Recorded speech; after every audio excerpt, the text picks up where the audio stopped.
right, man. It is the Friday before the biggest week in automotive to us.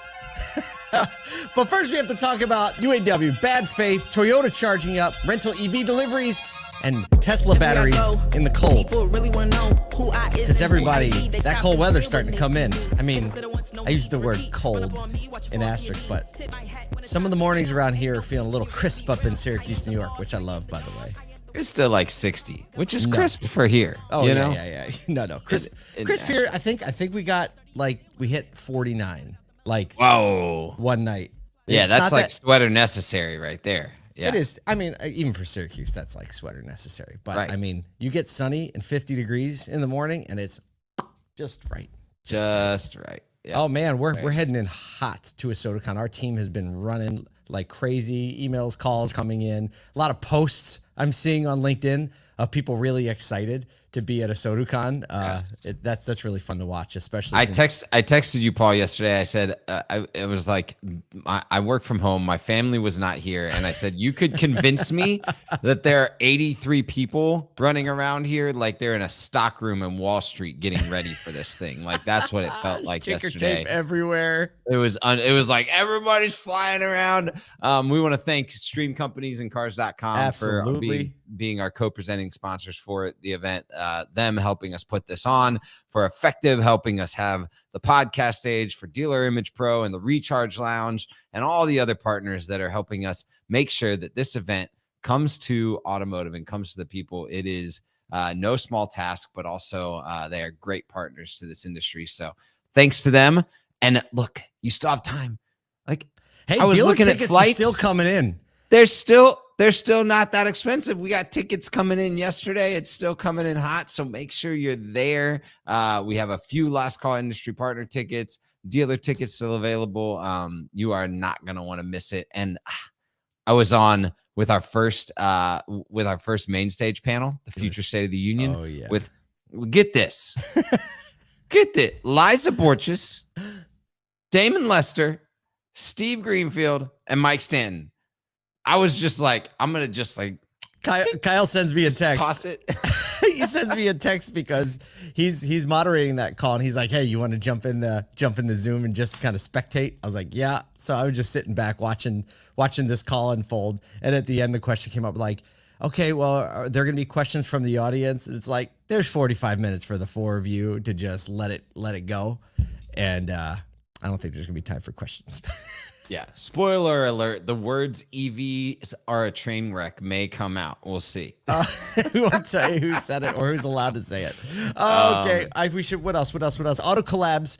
We're releasing Jamie Butters' episode today. Yesterday. It's out. It was yesterday. Go find it. It's amazing. Search Auto Collabs, COLLABS on Spotify or Apple Podcasts or wherever you get your stuff. We had an amazing conversation with Jamie Butters, and his perspective, having served the auto industry for a long time, is just like gold. And his story, how he came up through the ranks, is fantastic. I didn't know it, and it was just so much fun to listen to.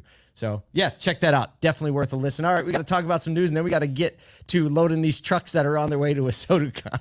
Let's go. Oh, actually, we're heading to All Things Used Cars next, right after this show. That's also what we're doing. If you're on the live, we're doing it all today. If you're on the live stream, Clubhouse, All Things Used Cars with David Long, coming up right at 9 a.m. Eastern. So, it is now time for UAW Update. I feel like today's one definitely deserves the sad trombone more than anything else. According to leaked messages, this is getting interesting. It's starting to feel like a spy corporate espionage thriller. According to leaked messages from a top aide to UAW President Shawn Fain, they're suggesting that the union aims to damage Detroit 3 automakers' reputations to, and in quotes, keep them wounded for months. That doesn't sound like... Oh, boy. That doesn't exactly sound like collaboration critical language to me. Stellantis, come to the conference. So everyone's got something to say about this now. Stellantis said, described UAW Communications Director Jonah Furman's comments as incredibly disturbing, quote. Fark's Mark Truby said they are, quote, disappointing to say the least, emphasizing their commitment to bargain in good faith. And GM expressed concerns over their intention to cause prolonged disruption. In the leaked messages, Furman explains the union's approach. He says, in quote, they can basically price in an all-out strike, but if we can keep them, like the manufacturers can price in a big strike, they'll figure it out. But if we keep them wounded for months, they won't know what to do. Plus, we're breaking the pattern and having them bargain against each other for the first time in 70 years. That's not a bad strategy, that last part. Previously, the UAW has been accusing the OEMs of bargaining in bad faith. So this is a super bad look. And in addition, more has come out that the 32-hour work week that got a lot of union support, as you can imagine, we're going to push for a 32-hour work week.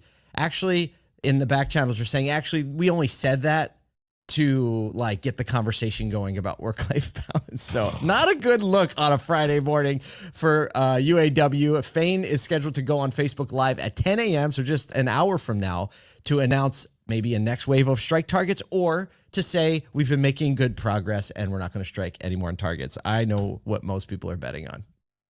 This is like a 1993 daytime drama come to real life. It's unbelievable. You're like, someone's about to do like that awkward stare down into the camera and break the fourth wall. I don't know how that's going to happen. Like an episode of The Office. Yeah, like The Office. Like, what's just happening here?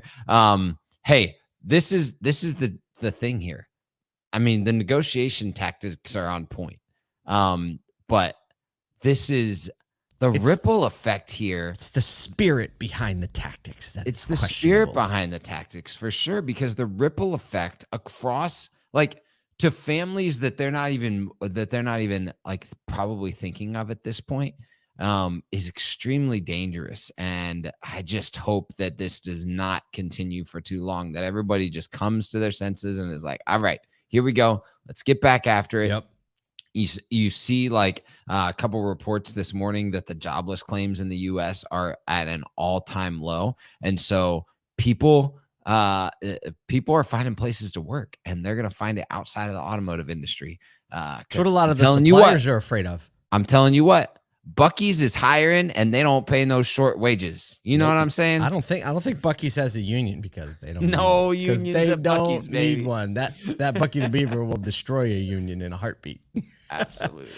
So yeah, I don't think we have anything else to say about that, except for let's just get our heads about us and have a little empathy and collaboration critical. Collaboration critical. Come to ASOTU CON. We'll straighten this whole thing out in just 2 days. I promise.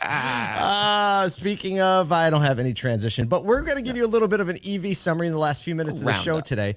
So going to hit a couple points on Toyota, on Ryder EV rental trucks, and some battery information about Tesla batteries in the cold.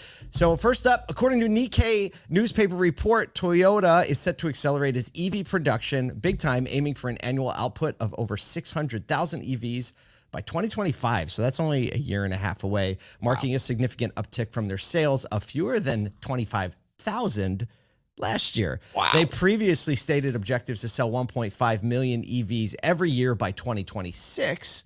So that's a couple more years.